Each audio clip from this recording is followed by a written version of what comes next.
Mateus capítulo 16, versos 13 a 18, assim está escrito: Tendo Jesus chegado às regiões de Cesareia de Filipe, interrogou seus discípulos dizendo: Quem dizem os homens ser o Filho do Homem? Responderam eles: Uns dizem que é João o Batista, outros Elias, outros Jeremias ou algum dos profetas. Mas vós, perguntou-lhes Jesus, quem dizeis que eu sou? Respondeu-lhe Simão Pedro, tu és o Cristo, o Filho do Deus vivo.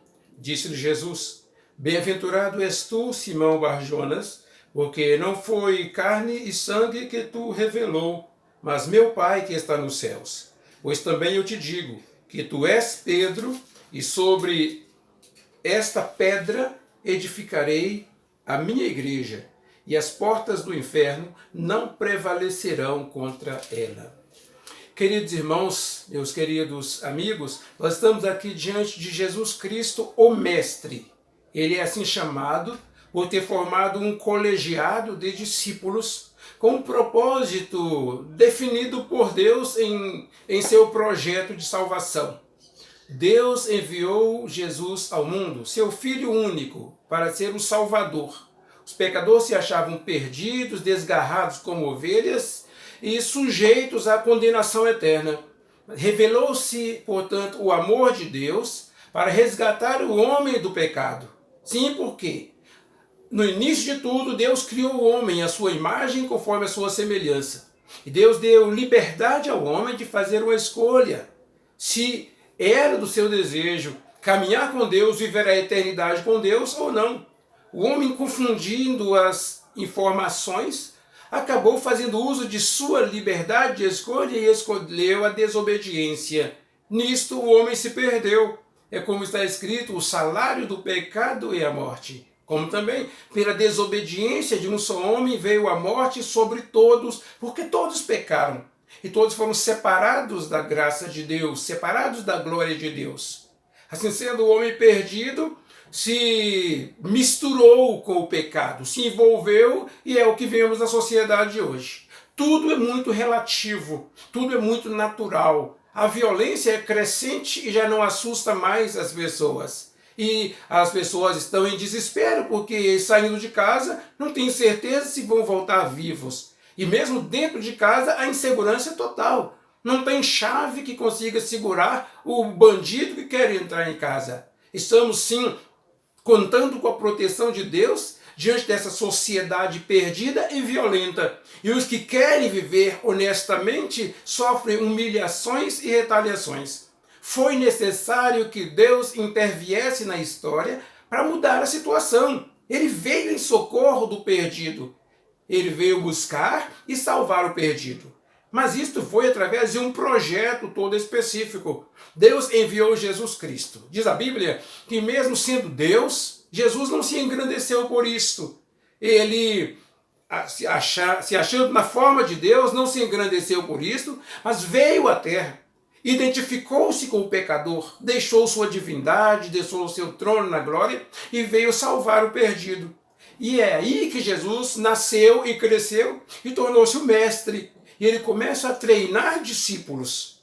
Ele era seguido por muita gente. A Bíblia fala de multidões que acompanhavam Jesus. E ele falava à multidão, ele ensinava a todos. Porque do meio da multidão, ele tiraria os seus discípulos. E assim foi. Estava a grande multidão, ou multidões que o acompanhavam. Ali também estavam aqueles que eram seguidores ocasionais, eram aquelas pessoas interesseiras, que queriam somente receber as bênçãos de Jesus Cristo, queriam somente ser curados. E no meio de todos esses, Jesus fez a proposta: aquele que quiser vir após mim, negue-se a si mesmo, tome a cada dia a sua cruz e siga-me. Aqueles que eram da multidão ficaram indiferentes à palavra de Jesus, e muitos nem ouviram. Aqueles que eram seguidores ocasionais ficaram meio que sem compromisso, porque eles queriam somente receber benefícios, mas não queriam ter compromisso com Jesus. Mas, no meio de todos eles, os discípulos se levantaram. Foram muitos que se converteram, tornando-se discípulos. E do meio dos discípulos, Jesus separou ainda 12, que seriam os líderes. Foram chamados de apóstolos. E ele começa a treinar os seus discípulos, treinar os seus apóstolos, para que eles sejam aqueles que anunciariam a palavra da salvação. E assim, Deus vai realizando o seu propósito, cumprindo o seu projeto, e que chegou até nós. A palavra de Deus chegou até nós. E hoje, quando abrimos a Bíblia, somos treinados como aqueles primeiros discípulos são. E hoje, nós estamos diante de um momento importantíssimo na vida daqueles discípulos, importantíssimo também em nossas vidas. Você que acompanha agora, preste bem atenção, porque está diante de você a possibilidade de tornar-se um discípulo de Jesus. Aqui, a Bíblia diz que Jesus tinha chegado das regiões de Cesareia. Depois de ter discursado com aquelas multidões, ele agora se assenta com seus discípulos e perguntam: vocês viram todas as pessoas? Quanta gente? O que essas pessoas andam falando a meu respeito?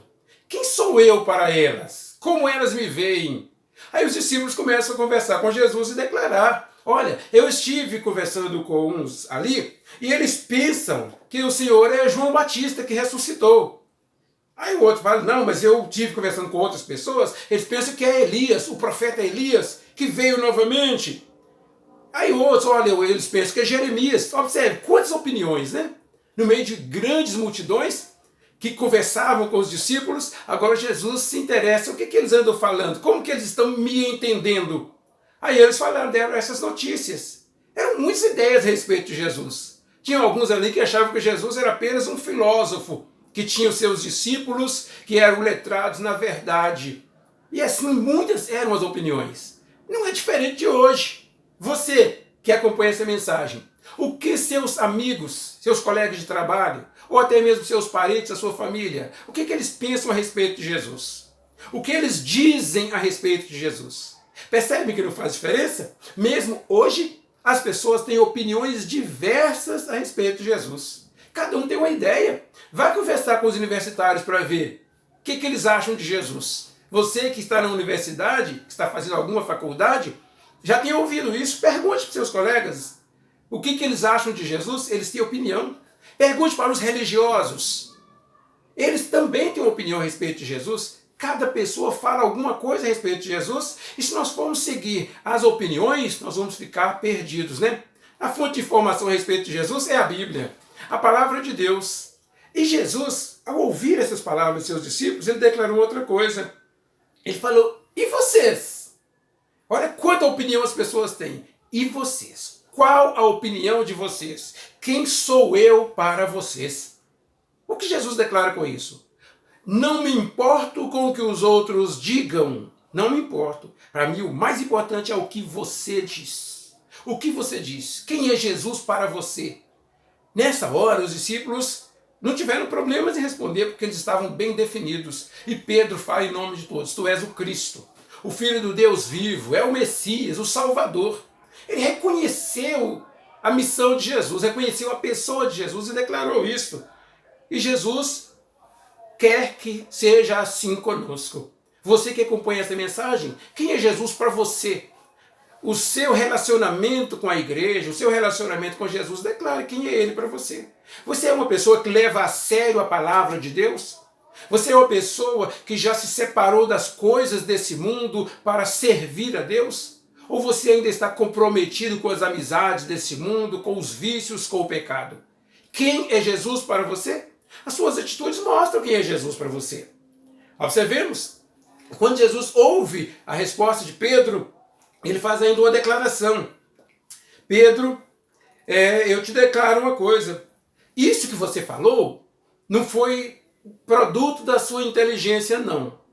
Da sua sabedoria, não. Foi o Espírito Santo que falou em seu coração. É o Espírito Santo que move o coração do pecador para reconhecer Jesus. Não é a inteligência daquele que anuncia Jesus ou daquele que ouve a pregação. É o Espírito Santo que move o coração. É o Espírito Santo que está agindo em seu coração para você compreender a palavra que está sendo anunciada agora, porque é urgente que você tome uma decisão.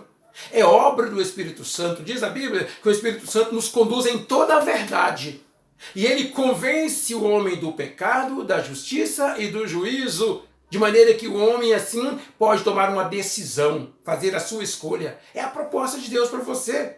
Compreenda o plano de Deus para a sua vida e tome a sua decisão, porque caso contrário não vai fazer diferença. Ainda que o Espírito Santo fale em seu coração, se você não tomar a decisão, você não tem salvação. Então, preste atenção e entenda. E escolha hoje servir a Jesus. Não foi a sua inteligência, a capacidade humana que te revelou isso, não, Pedro. Foi o Espírito Santo. E aí Jesus faz outra declaração. Você é Pedro. Você é Pedro. É claro, está bem identificado. Cefas, pedra. Jesus agora usa uma ilustração, usando o próprio nome de Pedro. E aí ele aponta para si e fala, ó, tu és Pedro, e apontando para si diz, sobre esta pedra edificarei a minha igreja. É outra palavra-chave que está aqui. E declara, e as portas do inferno não prevalecerão contra ela. Jesus está falando aqui a respeito da edificação da igreja. Por que a igreja? Faz parte do projeto de Deus. Ele treina discípulos e ele organiza a igreja, ele envia discípulos. O que é a igreja? A igreja não é somente um edifício onde se abrigam as pessoas. Aquilo ali é o templo. A igreja não é apenas a organização institucional ou as confederações de grupos religiosos. A igreja é um grupo de discípulos que se reúnem num lugar para treinamento e proclamação da palavra de Deus. Todo discípulo de Jesus precisa da igreja e tem compromisso com a igreja. Isso é a igreja. E ele confirma, as portas do inferno não prevalecem contra a igreja. Jesus é a pedra principal, onde a igreja foi edificada. E ele organizou a igreja para continuar o projeto de Deus, para transformar os corações perdidos e trazê-los à vida eterna. É nisto que fomos chamados, meus queridos irmãos. Você que acompanha essa mensagem foi chamado nisto. Você faz parte de uma grande multidão. Todo mundo acredita em Deus. Todo mundo se diz cristão, se diz evangélico, se diz religioso. Todo mundo. Mas Jesus quer extrair dessa multidão os seus seguidores. No meio da multidão tem os seguidores ocasionais. São grupos que frequentam igrejas. Enchem as igrejas, ali tem os da multidão. São aqueles que estão ali, mas não aprendem nada, não ouvem nada, não têm compromisso com nada. Entram e saem da igreja todo dia, como se não fizesse parte. Só vai ali. Os seguidores ocasionais são aqueles que vão às igrejas. Eles lotam as igrejas. Sabe por quê? Porque eles querem prosperidade, eles querem cura de enfermidade, eles querem receber benefícios, querem receber as bênçãos de Deus. Eles vão quando tem necessidade, depois eles se vão embora, sem nenhum compromisso com Deus, porque eles são interesseiros, eles querem só receber os benefícios do Senhor, não querem compromisso. Pois é, você está no meio de uma multidão assim, e Deus está interessado em você, muito interessado. Então ele quer que você se torne um discípulo. Então ele tira você do meio destas multidões e faz de você um discípulo. Ele traz você para a igreja e faz um treinamento para você viver como discípulo, tendo as convicções que tiveram os primeiros discípulos, mas que hoje precisamos ter. Jesus Cristo é o Filho de Deus, é o único Senhor e Salvador, é o Messias, é o nosso Mestre. Precisamos segui-lo de todo o coração. O que você diz? Você quer tomar uma decisão hoje? Assumir um compromisso com Jesus e servi-lo fielmente? Essa é a verdade espiritual separada para hoje. Não se deixe perder no pecado. Salve-se. Isto é possível por Jesus. Ele diz, vinde a mim, todos que estáis cansados e oprimidos, e eu vos aliviarei. Ele convida você. Você tem sofrido, tem passado por tribulações, tem lutado e percebe que está faltando alguma coisa. É Jesus que está faltando. Torne-se um discípulo de Jesus. É uma decisão simples, objetiva. Fale no seu coração. Senhor, eu me arrependo de meus pecados. Eu me arrependo da minha indiferença em relação à tua palavra, à oração e à igreja. Mas hoje eu quero servir a Jesus, quero ser discípulo de Jesus. Dirija a minha vida, Senhor. Dá-me garantia de vida eterna. E você será salvo hoje mesmo, por Jesus. Faça essa oração. Fale com Deus. Que o Senhor nos abençoe e nos guarde em toda a sua palavra. Oremos. Ó Deus, querido e eterno Pai, estenda as mãos para abençoar-nos a todos que participamos desse culto. Faça uma obra muito especial naqueles corações que ainda carregam dúvidas, Deus. Transforma-os, desperta-os para tomar uma decisão hoje e seguir a Jesus de todo o coração e servir ao Senhor.